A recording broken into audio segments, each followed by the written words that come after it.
Hello, my lovely people, and welcome back to Dee-Licious Kitchen. It's your girl, Dee. Today on the menu, the most moist meatloaf you will ever taste. Stay tuned. The simple secret to this super moist meatloaf is that I use 4 types of ground meat. I use turkey, beef, veal, and pork. In order to get that moisture, you need the fat. Okay, let's get started with the ingredients. I have some minced garlic, some diced green bell pepper, and some diced onions. I have paprika, parsley, onion powder, Lowry seasoning salt, and then behind there I have some garlic. That's some tomato sauce, an egg, some seasoned breadcrumbs, ground turkey, and a pre-mixed of beef, pork, and veal. In a bowl, combine your meat, diced veggies, and your seasoning. And I forgot to mention that I'm going to add some Worcestershire sauce to the bowl. Just a few drops. Okay, at this point, I'm going to add some breadcrumbs.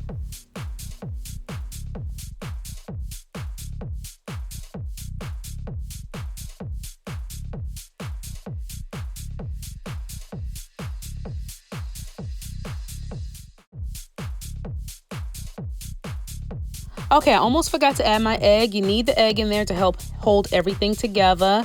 And if you have a mixer, go ahead and use a mixer. I'm going to go ahead and use my hand. I don't mind. My hand's getting a little dirty. So, yeah, there you have it. I'm using my hands there to mix everything. And you want to take your time. Make sure everything is mixed well. So I'm going to go ahead and speed this video up. But I was mixing for a few minutes there, making sure everything was nicely incorporated and everything was blended together nicely. But if you have a mixer, like I said, go ahead and take that mixer out and you can use that.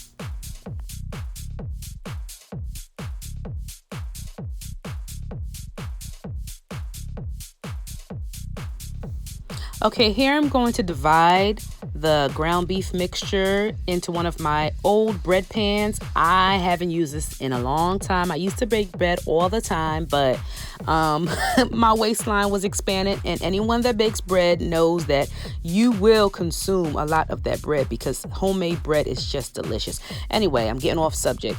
Right there, I am just packing in my ground meat mixture into my loaf pans. And I have another one there. So I'm going to use the remaining ground beef and just pack it into that pan there. Okay, after I'm done packing everything in, I'm going to place it in the oven for approximately an hour and a half. And I am going to bake it on 350. And while that's baking, I'm going to make my sauce that's going to go over. You can simply use ketchup, but of course I got to be a little extra, so I'm going to make my own sauce. And here you have it. I'm adding a little bit of oil to the pan, and then I'm going to add some more minced garlic. Okay, be careful not to burn your garlic, but you definitely want it to sweat into that oil so that the flavor infuses into the oil and it adds for a nice, of course, everyone loves garlic. At least most people like garlic. I have heard of people that don't like garlic, and I'm just like, why?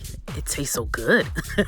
Anyway, here's my tomato sauce, and I'm just going to add that to the pan and continue to mix because tomato sauce will start to splatter on you and make a mess. So if you keep mixing it, you'll help reduce some of that splattering. Okay, here I'm going to commence to adding my herbs. Right there is some parsley flakes and a little bit of salt. I'm going to continue to mix that around. And this is on a medium heat.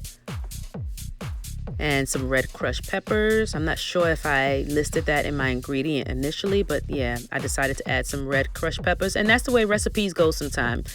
Halfway through the recipe, you might change your mind, subtract something or add something. That's the way it goes. And right there's a little bit of black pepper. Not going to add too much because I've already added the red crushed peppers. And some onion powder.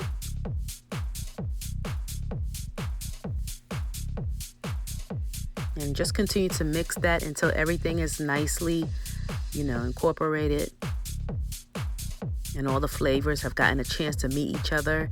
Gonna add, last minute again, I decided to add some oregano. So just a little bit, some oregano.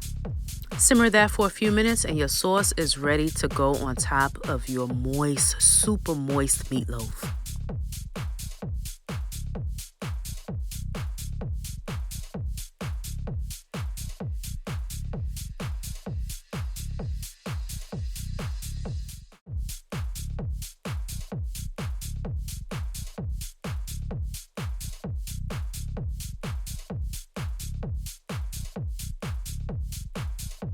Okay, so at this point, the meatloaf has been cooking for maybe about 45 minutes to an hour.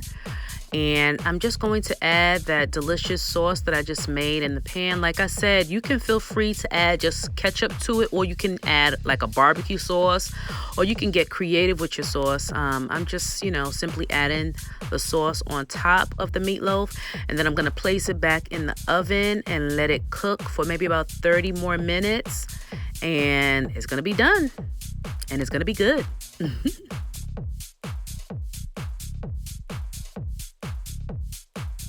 Okay, so here's the finished product here.